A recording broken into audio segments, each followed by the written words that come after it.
मौजूद थे हमारे साथी मेंढर से नाजिम अली, जो कि तमाम तर मौसम की जो तफसीलात है वो दे रहे थे। और अब एक और बेहद अहम खबर का रुख करेंगे। जम्मू में राजनीतिक माहौल फिर से गर्मा गया है। पीएजीडी की तरफ से जम्मू में आज एक ऑल पार्टी मीटिंग बुलाई गई है। जम्मू में डॉक्टर फारूक अब्दुल्ला के भटिंडी स्थित निवास पर दोपहर 2 बजे होने वाली इस मीटिंग की कई दिनों से तैयारियां भी जारी थी। आयोजन में मिशन स्टेटहुड के अध्यक्ष के अलावा शिवसेना, बाल ठाकरे, सीपीआई, कांग्रेस, जनता दल, अवामी नेशनल कॉन्फ्रेंस, अकाली दल को भी निमंत्रण दिया गया है। सर्वदलीय बैठक में कांग्रेस की भागीदारी पर भाजपा ने निशाना भी साधा है।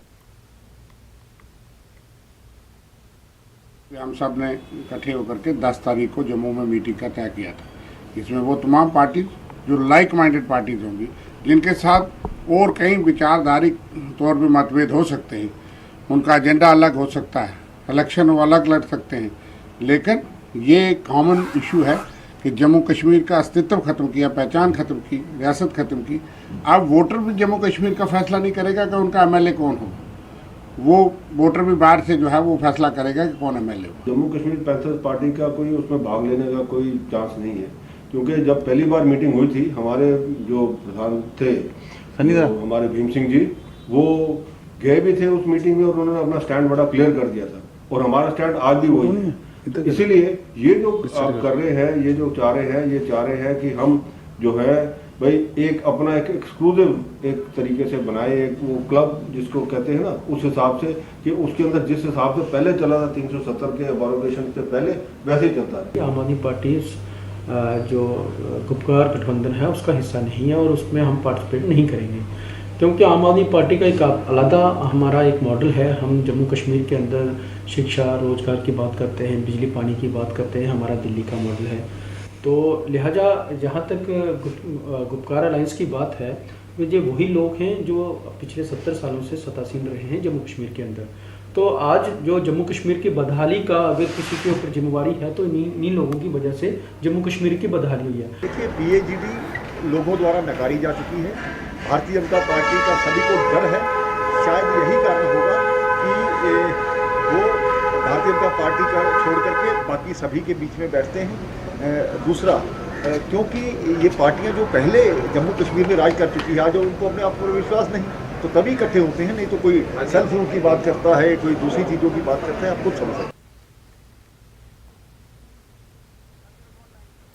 और सीधे रुख करेंगे जम्मू में हमारे साथी समीर भट्ट का।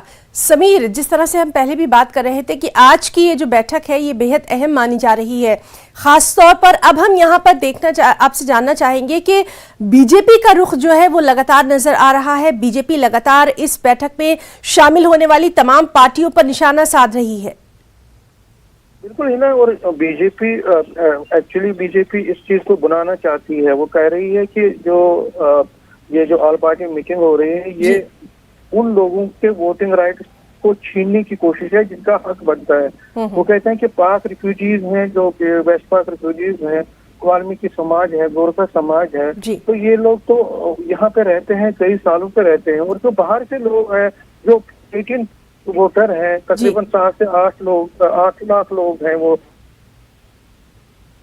जी 2-2.5 लाख लोग जो बहुत सालों से यहाँ पे रहते हैं, क्या उनको वोटिंग राइट का हक नहीं है? अगर हम यहाँ से कहीं किसी राज्य में जाएंगे और वहाँ पे बहुत सालों तक रहेंगे, ऑब्वियसली वहाँ पे हमें सिटीजनशिप राइट, वहाँ के बाशिंदे हम बन जाएंगे, तो वहाँ पे हम वोटिंग राइट्स ले सकते हैं। तो अगर यहाँ से हम जाके वहाँ करेंगे तो वहाँ से अगर कोई आता है तो उसमें क्या प्रॉब्लम है? तो ये बीजेपी अब कोशिश कर रही है कि इन पार्टी जो भी इस मीटिंग में शिरकत कर रहे हैं या के खिलाफ बोल रहे हैं, वोटिंग राइट्स के खिलाफ, उनके खिलाफ एक महा छेड़ा है उन्होंने, और एक हम एक पॉलिटिकल बैटल छेड़ा हुआ है। और बीजेपी उनको एक्सपोज करना चाहती है और ये जताना चाहती है लोगों को कि ये पार्टियां वो लोगों के फंडामेंटल राइट्स, वोटिंग राइट्स और उनकी जो जेन्युइन राइट्स हैं उनके खिलाफ जो है वो काम कर रहे हैं। समीर आपसे एक और चीज हम जानना चाहेंगे, इस मीटिंग की जो टाइमिंग है और उसका जो प्लेस है यानी जम्मू, इस पर भी कहीं ना कहीं जो सियासी तज्जिया निगार हैं, पॉलिटिकल एनालिस्ट हैं, वो कहीं ना कहीं इस पर भी बात कर रहे हैं। खास तौर पर जब गुलाम नबी आज़ाद इस तरह से एक्टिव नजर आ रहे हैं, जम्मू से उन्होंने अपनी सियासी पारी की शुरुआत की है, ऐसे वक्त में जम्मू में इस मीटिंग का होना किस नजरिए से आप देखेंगे समीर? देखिए, गुलाम नबी आज़ाद का जो यहाँ जम्मू कश्मीर में एक नई पॉलिटिकल पार्टी बनाने का जो फैसला है, या वो यहाँ पे डेरा जमाए हुए, इस मीटिंग का उसके साथ कोई ज्यादा लेना देना नहीं है, क्योंकि ये मीटिंग 30 अगस्त को ऑलरेडी जो श्रीनगर में मीटिंग हुई उसी में ये फैसला किया गया था कि अब जम्मू में इसकी मीटिंग होगी। और जम्मू में मीटिंग करने का जो फैसला है वो इसलिए भी है कि पीएचडी की जो पार्टीज हैं वो एक मैसेज देना चाहते हैं कि हम सिर्फ कश्मीर की बात नहीं कर रहे हैं, बल्कि हम जम्मू की बात कर रहे हैं, हम डोगरा आइडेंटिटी की बात कर रहे हैं।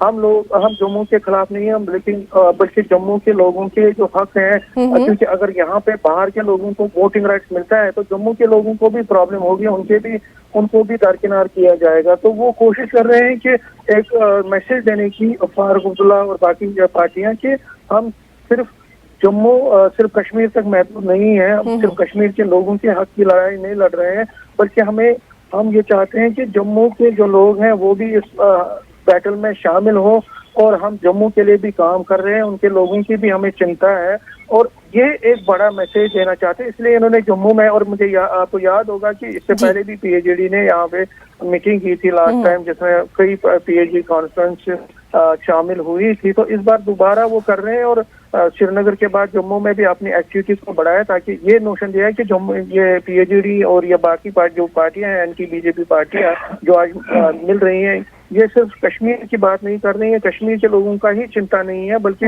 जम्मू के लोगों की भी चिंता है। तो एक पॉलिटिकल मैसेज, एक सियासी मैसेज देना चाहती है ये पार्टियां जम्मू में बैठक करने के लिए। हाँ, गुलाम नबी आज़ाद का जहाँ तक है थोड़ा बहुत तो होता है, उस पर भी चर्चा होगी। कल भी फारूक अब्दुल्ला जब यहाँ पे आए थे, उन्होंने अपने टॉप लीडर से बात की, क्लोज डोर मीटिंग की, और गुलाम नबी आज़ाद की जो एंट्री है जम्मू कश्मीर में, क्योंकि अगर हम चिनाब की वैली की बात करें, जम्मू में पीर पंचाल की बात करें, तो वहाँ पे नेशनल कॉन्फ्रेंस को अगर सबसे बड़ी चोट पहुंचेगी पॉलिटिकली, तो वो गुलाम नबी आज़ाद के जरिए ही पहुंचेगी। तो उसको किस तरह से कम उस चोट को कम करे और नुकसान को कम करे आगे के दिनों में, तो ये तो एक है। लेकिन जो आज की मीटिंग है उसमें ये मेन है ना कि कश्मीर के साथ साथ ये जम्मू में भी मीटिंग इसलिए कर रहे हैं कि जम्मू के लोगों को भी ये। समीर, वहाँ पर कौन कौन से अहम जो लीडरान हैं वो पहुंच चुके हैं, या किन किन के आने का इम्कान वहाँ पर आज, इसके ताल्लुक से कोई जानकारी हमारे दर्शकों को दें?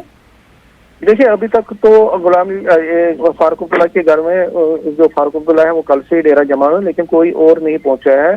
जो महबूबा मुफ्ती है वो तकरीबन 1 बजे जम्मू पहुंचेगी, पहले गेस्ट हाउस जाएगी, उसके बाद तकरीबन 1:45 के करीब कहा जा रहा है कि वो फारूक अब्दुल्ला के घर में आएगी। मोहम्मद यूसुफ तारिगामी है वो कल ही पहुंचे हैं जम्मू, लेकिन वो भी 1 बजे के बाद ही वहां पर पहुंचेंगे। तो जो सिलसिला आने का है लोगों का वो 1 बजे के बाद ही शुरू होगा, क्योंकि 2 बजे मीटिंग है, और सारे जो लीडरान हैं वो 1 बजे के बाद ही पहुंचेंगे, जिसमें मोहम्मद यूसुफ तारिगामी है, महबूबा मुफ्ती है, फारूक ऑलरेडी पहुंचे हुए हैं, मुजफ्फर शाह।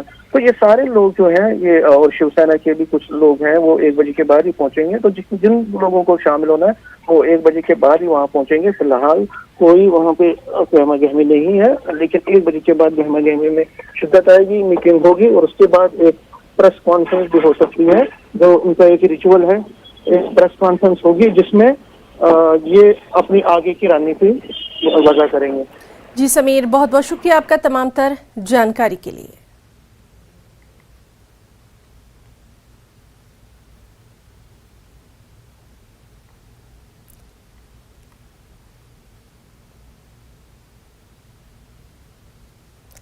तो इस मीटिंग के ताल्लुक से हमारे साथी समीर भट्ट बता रहे थे कि किस तरह से वहां आज ये अहम मीटिंग होने वाली है, और इस पर लगातार हमारी नज़र जो है वो बनी हुई है।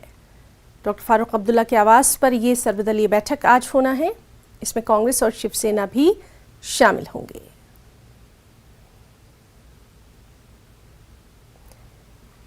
तो पीएचडी की तरफ से बुलाई गई है ये सर्वदलीय बैठक। कई राजनीतिक दलों ने इसमें हिस्सा लेने से इनकार भी किया है, लेकिन कांग्रेस और शिवसेना जैसी पार्टियां इसमें शामिल हो रही हैं।